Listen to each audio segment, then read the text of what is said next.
Unveiling Emotions. Understanding, hold back the tears. Hello, everyone. Welcome back to our channel, where we dive into the beautiful intricacies of the English language. Today, we're exploring a very expressive phrase, hold back the tears. This phrase captures a universal experience, blending emotion and self-control. Whether you're a beginner or advanced learner, understanding such phrases enriches your emotional vocabulary in English. So, let's get started. Hold back the tears is a phrase that speaks volumes about human emotions. At its core, it means trying to stop oneself from crying. It's not just about the physical act of crying, but also about the emotional state behind it. This phrase often surfaces in situations of sadness, frustration, or even overwhelming joy.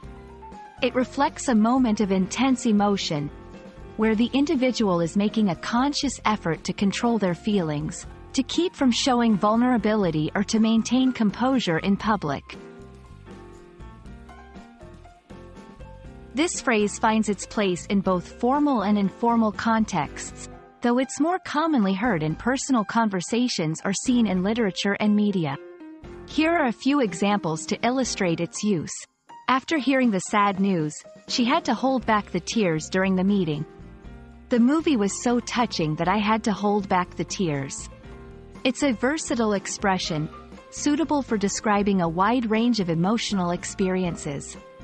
Whether in writing or speech, using this phrase adds depth to the emotional landscape of the narrative or conversation. Understanding, hold back the tears, also means grasping the cultural and emotional subtleties behind expressing emotions. In some cultures, showing emotions openly is encouraged, while in others, there's a preference for restraint.